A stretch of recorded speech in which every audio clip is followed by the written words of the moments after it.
2. Outplay, will they be able to adjust to the dominant force that is ONIC, or will ONIC take over? We'll see. Outplay, still on Blue's side. We're seeing a lot of the same bans all over again. This time, Blue being banned out within the second ban rather than the third. I do want to see the adjustments here. We do see the Lancelot get banned out for the side of OP, making sure that at the very least, they can punish Kyrie. The man needs to be human at some point.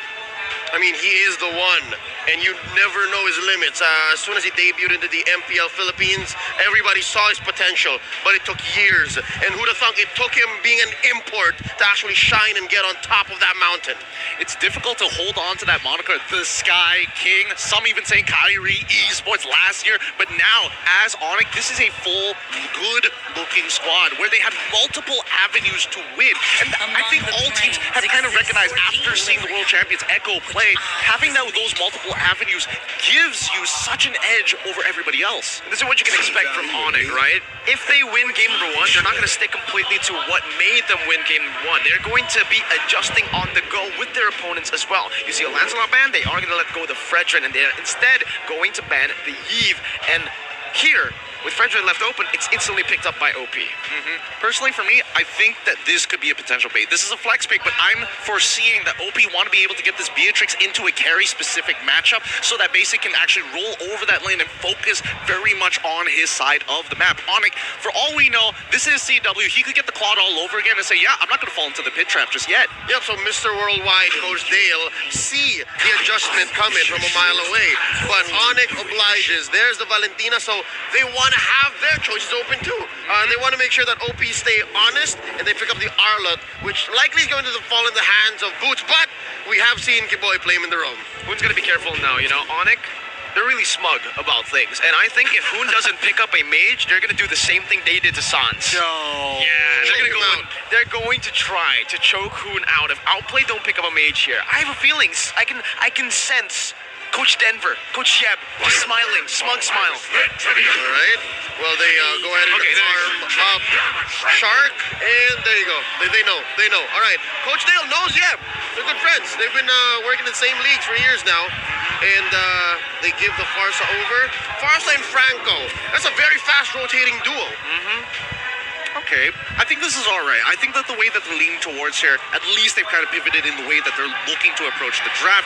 At the very least, passing over the Feathered Airstrike or even the Bloody Hunt over to the Valentina is going to be generally okay, but both are making sure that they don't show what their marksman is just yet. And I think this is a really important point because the mindset, unless Coach Shep shows, you know what, let's get the Claude early on and then see how OP responds.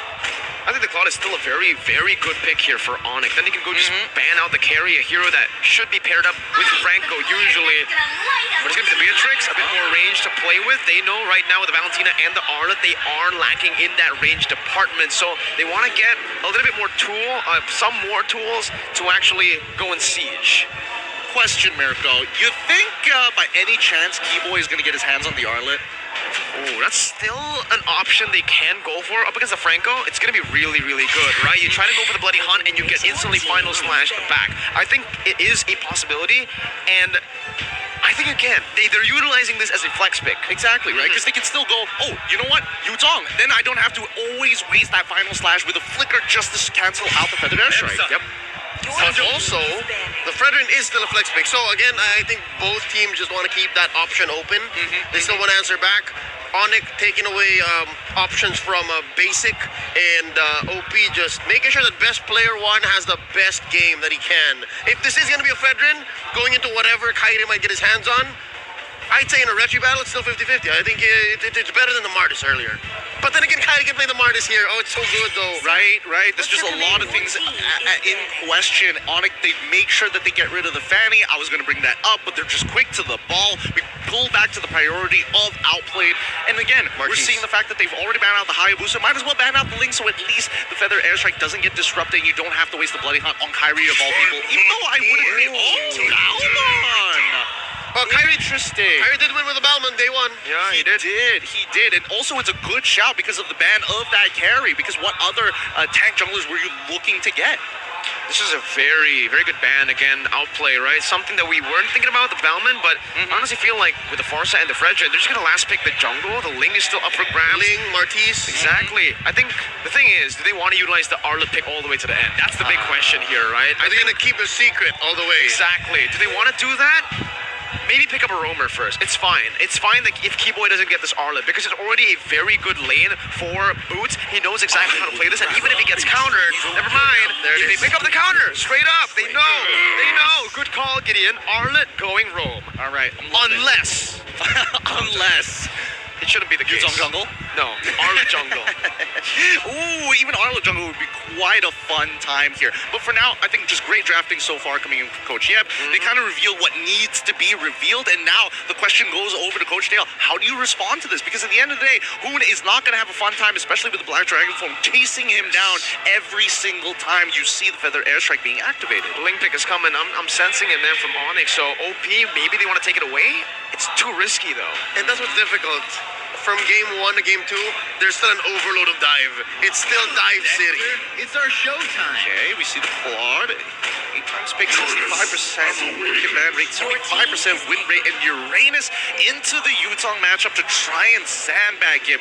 Interesting. Yep. I was imagining maybe even a Benedetta in these positions, but I guess just to slow down that traditional front to front, knowing that it's going to be a Beatrix, and plus you have that Claw to be able to jump into that backline, there's a possibility. And also to add, there's again a lack of magic damage. ONIC are playing very similarly to game 1. Their draft will show this. What's Kyrie going to pick up? I'm feeling Ling. I'm feeling an assassin right now for Onyx. But if it's not an assassin, safe pick should be just the Martis up against the Franco or the Fredrin. Or Alpha. Or Alpha. We have seen that from Alpha shreds all 3.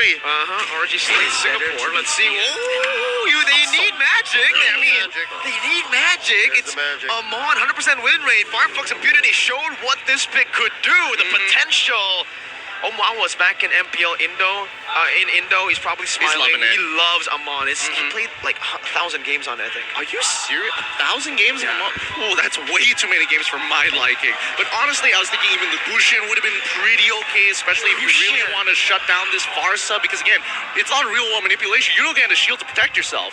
Now, the question is, Claude has to bring Purify, so he can't technically flicker out of the Amon and the shards. Can he blink out with a Battle Mirror image? You could try, but you really have to time it. As soon as you see the animation stack on you, there's no getting away. It's like the Harley ult. It's like Deadly Magics. No, you can escape with the flicker. You can escape with the flicker, and you can get out of it with the BMI as well, but the timing is really, really key. Okay, So yeah. again, a lot has to do with what's their current ping, what's the current frame rate, and more importantly, when exactly is he going to throw it? Because this projectile, it needs to collide together. That's when you go for the BMI. All right, ladies and gentlemen, here it is, Onyx. One more game to secure match, or the match entirely, and actually become first seed of the group. That's right. It'll make it all the more interesting when OP does eventually meet the local champions in Burn X Flash. Looking at the start here, very similar to game 1. It's a duo in mid. Both junglers starting up purple, and then a man-to-man defense in their side lanes. Interestingly enough, you hear the crowd. This is beautiful. It really is. It really is. It's great to hear that the crowd are both excited for OP as well as Onyx. Got a few stacks. He's not going to die here, right? Okay, He's he's fine. totally fine. Okay, so early rotations again. We are not seeing the early rotations, especially from the roamers or even the super boost of sacrificing a little bit of EXP just to make sure that your jungler hits level 4 a lot earlier than your opponent. Something to note, instead of the Purify, he's rocked into the Sprint. A little bit of a throwback. It's been a few months since Sprint got nerfed itself. It's not as strong as it used to be when he got reworked, but Okay, dive attempt right now. Best player 1 doing some damage, but Boots now be able to dish out some damage. Sans rotates down below. First blood is picked up, but the jungler will fly to Reshi. He fell to the turret. The turret took him down, yeah? very expensive 2 for 1. Interesting. Best player had his ult the entire time there. I thought for sure he was gonna 100 to 0 somebody. He needed the stacks. He needed the stacks. He had plenty of great health, to be fair. He was put down to pretty low, but he wanted to make sure that kill goes over to the right people. Oh wait, hold on, Shark. Oh man, there's another pick off right now with the endless shards as well. Kyrie's taking low, but he's still gonna be able to escape for a bit until the Emperor's Wrath comes down. Keyboy needs to be very careful now. Jumping in with a vengeance, blocking Hoon down. Just one more hit with a vengeance again. Keyboy, does he do it? No G-Boy, one more hit, and he buys enough time. He baits Toad over for Sans to pick up the kill, and it ends up being, I think, worth it for OP? No, it was a mid for a roamer. It was mid for Romer, to be fair, and worst off yet, Hoon was just looking to try and get the level 4 as soon as possible, and unfortunately, Sans was the one doing his job. So it's a little interesting to see how this dynamic is working, but notice that we see the macro movements across the map, right? Shark is going to start this off first, take his time with it, and then allow the rest of the... Oh, Ureshi. Final slash. That's the end of Shards. Down. What? Shark even gets a little bit of that damage, and this is what we mentioned with the Uranus pick as well. That burst they needed, and with a Purify or a Sprint, you can't really escape from it. Yeah, no, the consecration at this level of the game, level 4, it's very slow. Now look at the aggression from ONIC, cordoning away the rest of OP. Clear turtle take for ONIC, slowly building up the lead, 500, 600 in about 3 minutes. Something to talk about here is the fact that we haven't really seen much action from the gold lane. But wait, Shark's fine. He's all right.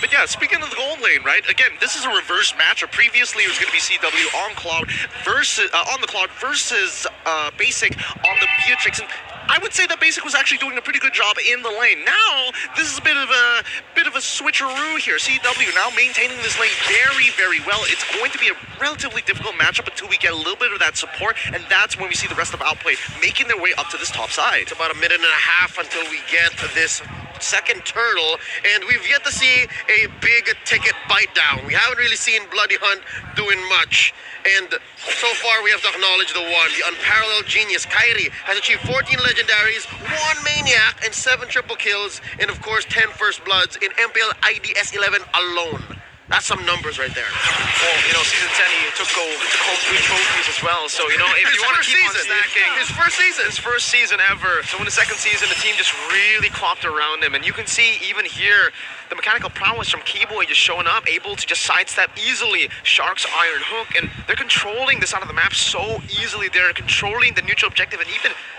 giving an invade threat super early on. Yeah, they're just making sure that OP doesn't get to beeline it for their game plan as soon as possible, right? It's about efficiency, and if ONIC can slow it down, then this is going to be a slow burner, a slow bleed until we see the item power spikes come on through. Amon, for an example, already with the Genius Wand is looking very, very nice, and the coverage of the different types of damage that we mentioned before, magic as well as the attack and the physical damage, is looking really, really good. So people like Ureshi, he's going to need both the Dominance Eyes as well as an Athena Shield just to sustain. And that's going to overload the economy of Outplay. Not to mention he's rocking the penetration boots. This Amon hurts, whether he finds best player, Shark, or even Ureshi, specifically Ureshi, who again has to start building what? An Athena Shield plus a Radiant Armor in the late game.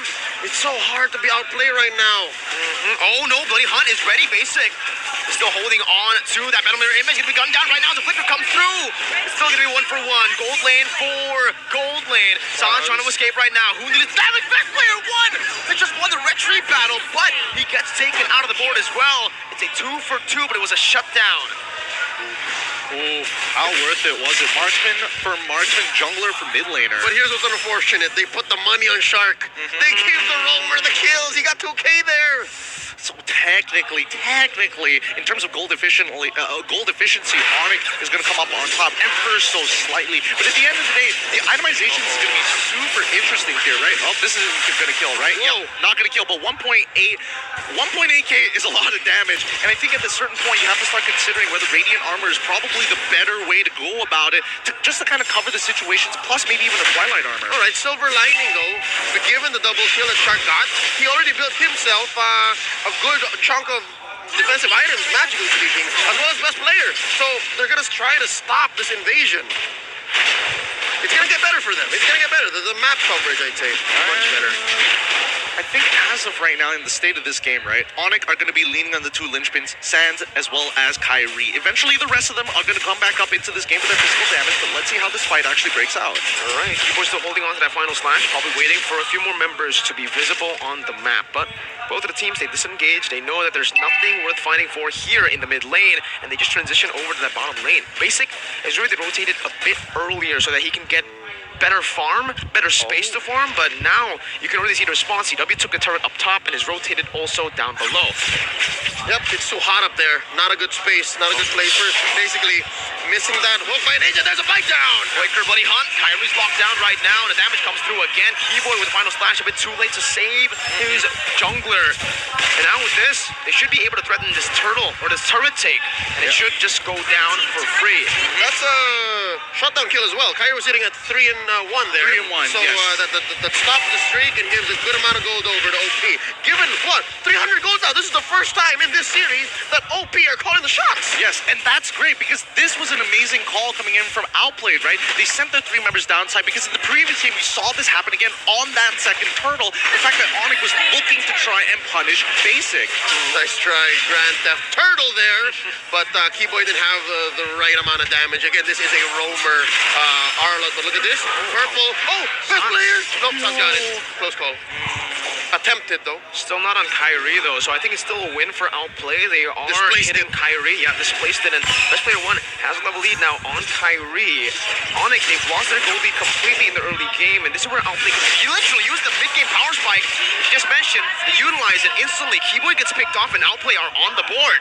Yep, Shark is really feeling himself now. He's getting a bit of momentum for his team. His Bloody Hunts have really turned this around for them, and the lead is slowly starting to add up. Like, look at your Ureshi. He's already finished his first item. He's almost about to complete it. At least should be completing his second item, and I think he should generally be okay for the rest of the game. But I can't say the same for the rest of the team of ONIC. How far are they going to hold back? Because if we're talking about scaling, right, it's only going to be CW and as well as Sands who's going to be the majority damage dealer. Boots, we haven't really seen him get into the fights like game number 1, and I think they're trying to set up for that situation all over again for this first coming Lord. And OP somehow may have gotten used to it. After game 1 and maybe a majority of game 2, they understand when and where Boots comes in with a Black Dragon form. Yep. So they understand that now, specifically Basic and Hoon.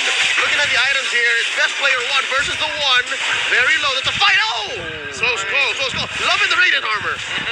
Radiant Armor saves his life there, but he's a little low. He may need to recall here, or at least find something to spell vamp off of, while the rest of the team is going to pull on backwards. ONIC losing 3 of their ults compared to 1 from Ureshi. So, at the end of the day, OP will have first control over this Lord Pit.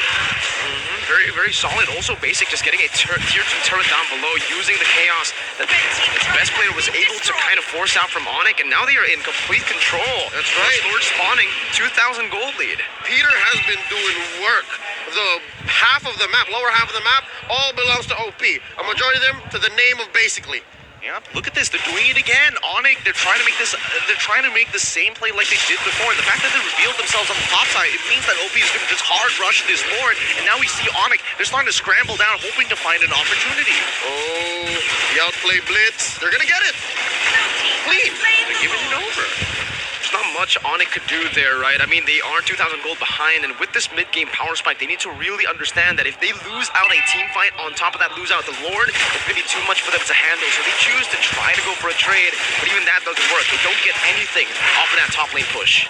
I just love the coverage coming in from both Ureshi and as well as Shark. They realize, hey, it's weird to see Kyrie on the top side. I know they can't do anything, but what about the rest of our jungle? So they start moving towards that top side, making sure they take safe paths, and they start checking rushes one by one, hoping that maybe they start spotting out the members of ONIC. This Lord here marching down through bottom lane. Outplay taking it slow, letting the waves crash on through organically. Can I just say I missed this type of play? I missed this Uranus, where it's just a walk-in ward, and it basically baits out Boots. I have a very different opinion about that. It's just so annoying. It's so effectively good at what it does that it pisses me off. But the rest of the team, as of right now, this is the very first Lord, so we're not expecting too much of a gold swing at the end of the day, but it should be able to secure OP at least a 4 to 5k gold lead. It's all blue. The map is all blue, almost 4k ahead.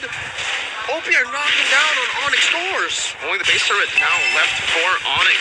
They're really in a bad spot right now, and honestly, what do they need to do to come back? Because this composition really relies on some map control to get some good picks in. And with this amount of map control on the hands of Outplay, they can utilize their own pick-off composition with Shark on this Franco continuously just threatening any and all ONIC members. All right, let's look at the real-time victory rate here. 64%. Looks like there's quite a bit of a swing in this game, and now Ureshi's going to get attacked. There you go. One pick over. Towards ONIC, but look at Shark. Oh, the flicker as well. But the airstrike comes down. Kyrie already isolated for the team, but Boots jumps in with a Black Dragon form now onto Hoon. He has the petrify, but he will not use it at the back line. Basic is able to use the Blazing Duet to isolate Boots all the way. The other members are zoned out. That's the Iron Hook connecting. That's the Bloody Hunt as well. But a final splash from Keyboy connects on the 3. Keyboy jumping in front. Best player 1. Using the praises wrap, but CW dodges away from it with the flicker. And ONIC are turning the tides once again, equalizing the goal. They overloaded Ureshi's ult, and I think, despite the respectable arsenal that is Uranus rocking, not against 4, not like that. Look at the damage though, man. CW gets taken down to a quarter of his HP just with one feathered airstrike. Kyrie clearing out, taking away the orange buff, threatening Basic as well. Interesting. It's an interesting set of things that happened. Technically, getting that mid-tier 1 turret wasn't especially necessary, but ONIC wanted to force some momentum on their side to equalize that gold to hopefully catch up to the next item, Power Spike. Keyboy sacrificing his flicker and final slash just to cancel it out to make sure that no trades will fall into the favor of OP in these next coming minutes. However, that is a big resource already gone, and the Lord, an enhanced Lord, by the way, is spawning. Yeah, this Lord is closer to 50-50 now. Dare I say maybe even favoring ONIC, given just what happened. They rocked Outplay, who was in the driver's seat. And now check this out. Bush control. Sans does have the Bloody Hunt. I wonder. Even best players have to be careful now. Despite having awesome items, him and Ureshi, they have to be careful. They can't just keep continuing doing the wonton face checking that they were in the past 5 minutes. 4 more seconds until we see Shark get his flicker, and that's what OP is waiting for. They know for a fact that they can win these fights. They just need to find the right targets and let Shark do the work. It's another blitz. Keyboy has a position, conceal already. Kyrie getting the conceal as well. OP are on the Lord, they have it down, but now the Black Dragon form comes down from Boots, trying to open up the map for the team. Maybe even initiate right now. Best player 1 is able to taunt them up. Boots! Oh, the fire on the back line. Who's going to be targeted down with the Furious Dive connecting as well? That's massive. Rolling down. That's going to be basic in the back line. Doing so much. Best player 1 wins the retreat battle. CW doing some damage back again on the Shark right now. It's a double kill for CW. It's a triple kill for CW. Messy trade, 4 for 2. OP walks away with a big one, but ONIC took bodies.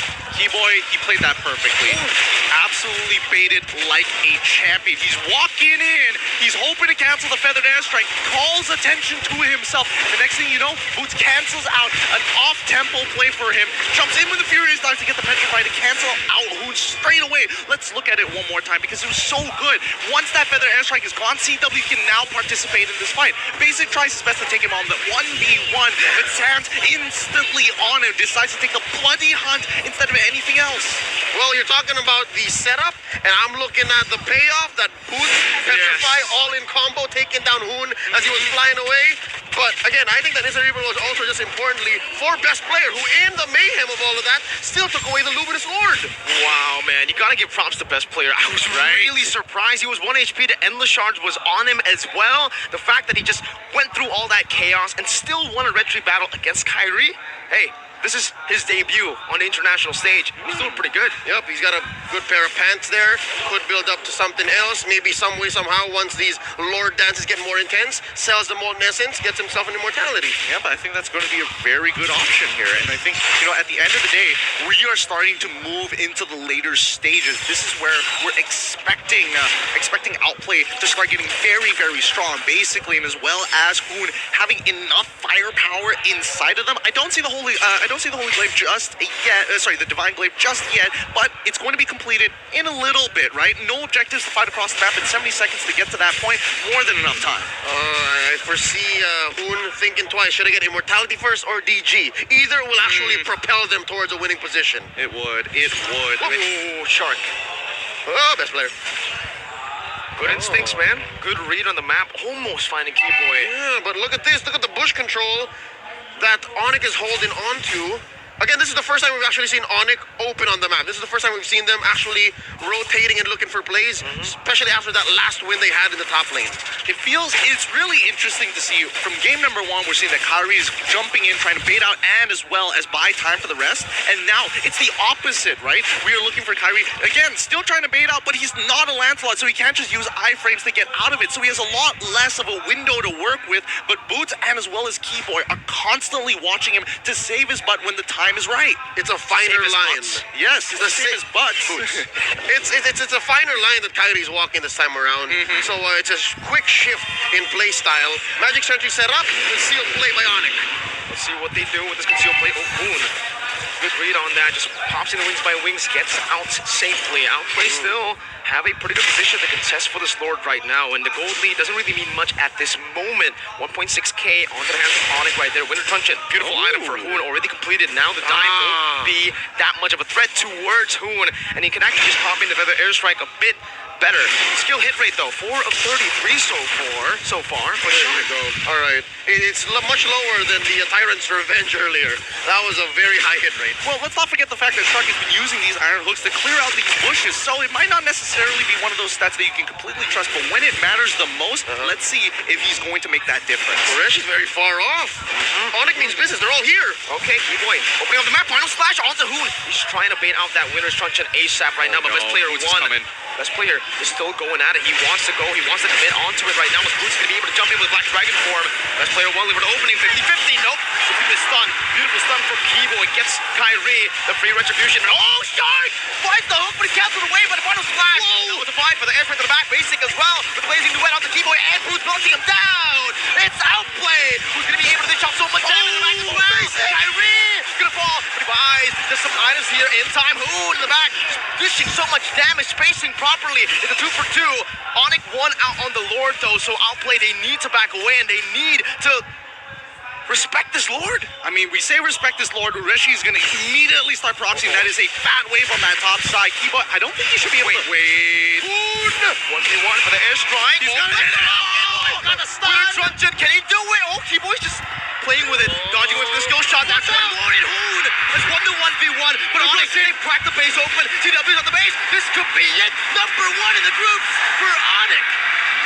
What a play! What a move! Oh my God! Keyboy buying just the right amount of time for the rest of the ONIC members to run it down, and you can even see Ureshi's face.